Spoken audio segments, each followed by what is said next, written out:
आज नहीं तो कल, कल नहीं तो परसों सच्चाई की जीत होती है। मगर जो भी हो, मेरा रास्ता तो क्लियर है।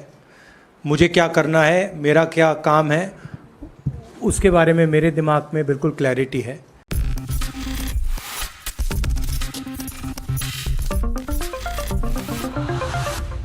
नेक्स्ट 9 न्यूज़ में आपका बहुत बहुत स्वागत है। मैं हूं आपके साथ अबरारुल हक रहमान। मेरा खास प्रोग्राम मुद्दा आज का में बात करेंगे आज संसद में हुई उस बड़ी घटना की।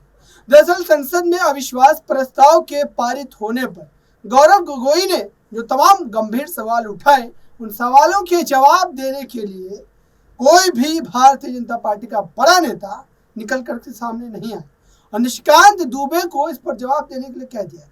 अब सवाल यहाँ पर यह पूछा जा रहा है कि राहुल गांधी, जिनकी पूरी तरीके से संभावनाएं जताई जा रही कि वो इस पूरे मुद्दे पर अपने पक्ष को रखेंगे, लेकिन आखिरकार उन्होंने कोई बात नहीं बोली। इसी बात को निशिकांत दुबे ने भी दोहराया। यही तमाम बड़े सवाल हैं और ये आपके जहन में भी होंगे, हमारे जहन में भी है। मेरे साथ प्रज्ञा मौजूद है, इनसे समझते हैं कि दरअसल राहुल गांधी का आज संसद में नहीं बोलना, क्या इसके पीछे कांग्रेस पार्टी की कोई बड़ी चाल हो सकती है? क्या राहुल गांधी की खुद कोई बड़ी सोच हो सकती है? इस पूरे मामले को आप किस ढंग से देख रहे हैं? राहुल गांधी ने क्यों नहीं बोला? जी देखिए, यहाँ पर अगर मैं बात करूँ, ये सवाल हर किसी के मन में था, क्योंकि संसद की जो कार्रवाई है वो शुरू हुई तब हर किसी को यही लग रहा था अबरार के संसद की कार्रवाई विपक्ष की तरफ से कहीं ना कहीं राहुल गांधी के बयान से ही शुरू होगी। लेकिन फिर हर किसी को लगा कि चलिए शुरुआत है, नहीं बोल रहे हैं, बाद में कुछ बोलेंगे। इंतजार पर इंतजार हुआ और आखिरकार कार्रवाई जो है वो प्रक्रिया पूरी हो गई।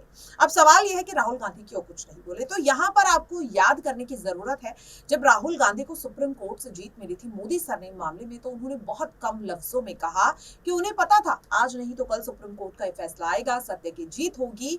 और राहुल गांधी ने यह भी कहा था कि सत्य की जीत होना है, ये मुझे पता था और मुझे क्या करना है, मैं अपने माइंड में सब कुछ पहले से क्लियर कर चुका हूं, मेरा रास्ता पूरी तरह से साफ है।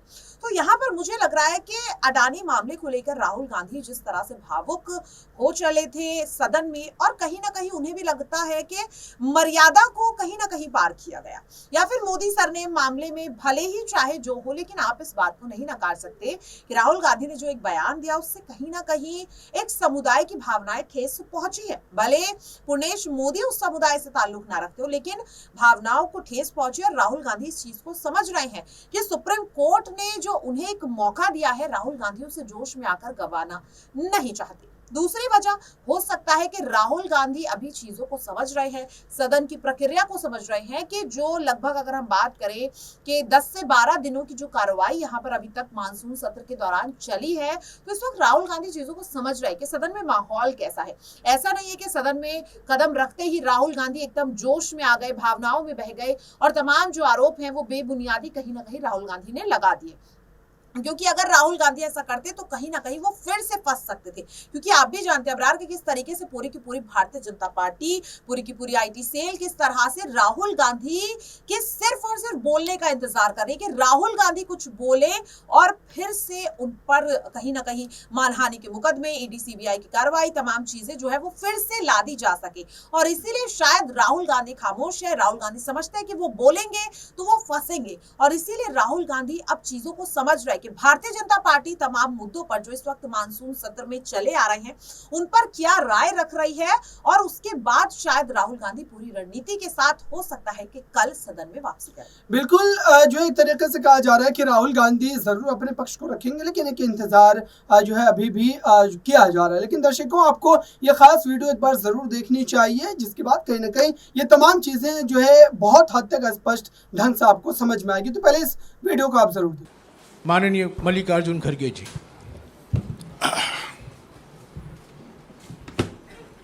राहुल जी, वेणुगोपाल जी, सिंघवी जी, जयराम रमेश जी, आदि रंजन चौधरी जी और सारे मीडिया के मेरे दोस्तों, आज बड़ा खुशी का दिन हमको लगा कि डेमोक्रेसी की जीत हो गई, संविधान की जीत हो गई, सत्यमेव जयते जो हमारा नेशनल सिंबल के नीचे लिखा हुआ रहता है, वो उसका जीत आज हुआ है। इसलिए हम सारे लोग खुश हैं, शायद आप भी खुश होंगे, क्योंकि हमेशा ऐसा होता है कि हमारी बातें कभी नेगेटिव में ही जाते हैं, थोड़ा सा पॉजिटिव भी रहता है। तो सुप्रीम कोर्ट का फैसला, उसके तहत, और मैं तहे दिल से सुप्रीम कोर्ट का फैसले का स्वागत करता हूं। अभी संविधान जिंदा है, बाकी है, और न्याय मिल सकता है, ये इसका एक बहुत बड़ा उदाहरण है। संविधान, लोकतंत्र और भारत के आम लोगों की ये जीत हो गई है। सिर्फ राहुल गांधी जी का जीत नहीं है, सारे भारत के जनता की जीत है, और डेमोक्रेसी की जीत है, और संविधान के उसूलों की जीत है। इसीलिए एक बहुत बड़ा फायदा देश के लोगों को हुआ है। जो एक व्यक्ति लड़ता है सच्चाई के लिए, देश के हित के लिए, और देश को मजबूती लाने के लिए, देश के युवाओं के लिए, देश में जो महंगाई बढ़ रही है, महंगाई के खिलाफ जो व्यक्ति लड़ते और लोगों को जागृत करते करते कन्याकुमारी से लेकर कश्मीर तक 4000 किलोमीटर से भी ज़्यादा चल के गरीबों से मिले, बच्चों से मिले, डॉक्टर, इंजीनियर, सभी लोगों से मिले। और आज मैं समझता हूँ उन सब की दुआएं हमारे साथ है, इसीलिए ये लोगों का जीत है, मैं ये कह सकता हूँ। और ये तो लोकतंत्र की जीत गूंजेगी, और राहुल गांधी जी को हटाने में, डिस्क्वालीफाई करने में सिर्फ 24 घंटे में सब कुछ हुआ। अब देखेंगे अब कितने घंटे में उनको रीइंस्टेट करते हैं, क्योंकि डिस्क्वालीफाई करने के लिए तो उनको टाइम ही नहीं आया। जजमेंट गुजरात, ये तो दिल्ली का जजमेंट है, बहुत आस्था नज़दीक है बहुत ही।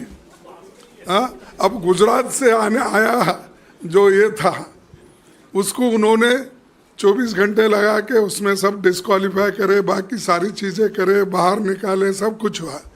लेकिन दिल्ली के सुप्रीम कोर्ट और हमारा जो पार्लियामेंट है, हार्डली ये सिर्फ किलोमीटरों पे है, तो वो तो 1500 से 600 किलोमीटर था।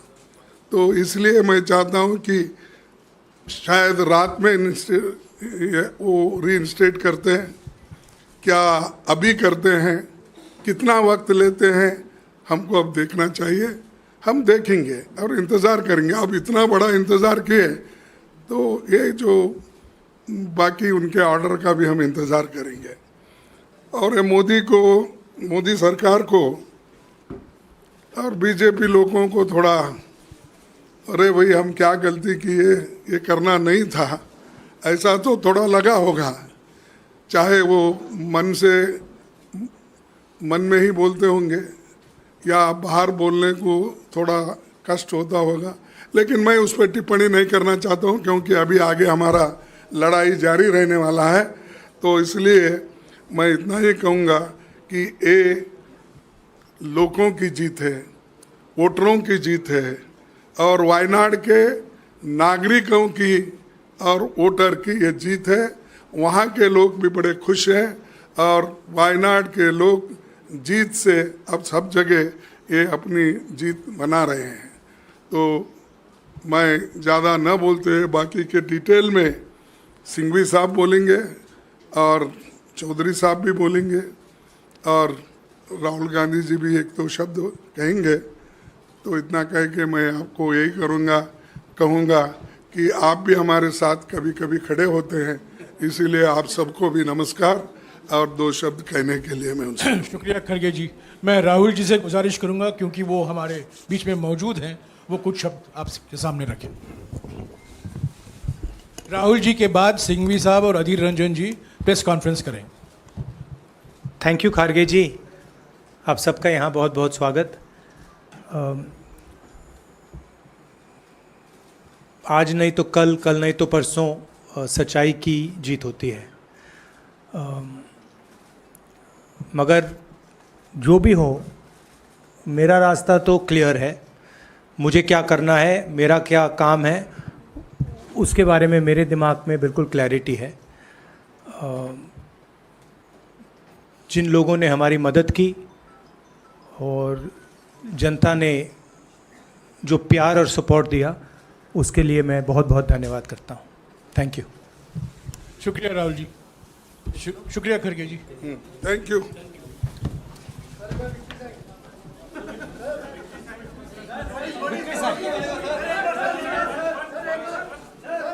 क्या विक्ट्री साइन, विक्ट्री साइन। अच्छा मैं करता हूँ तो अध्यक्ष।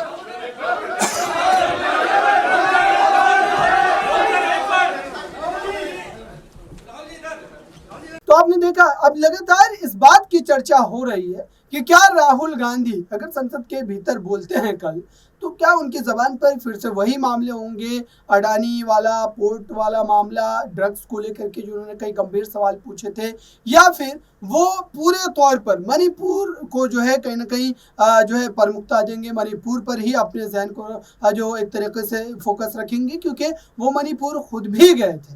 तो आपको क्या लगता है कि मणिपुर के मुद्दे पर राहुल गांधी जब खुद वहां जाकर के तमाम चीज़ों को एक्सपीरियंस करके आए, तो जाहिर सी बात है कि वो बेहतर ढंग से इसको कहीं ना कहीं एक्सप्लेन कर पाएंगे।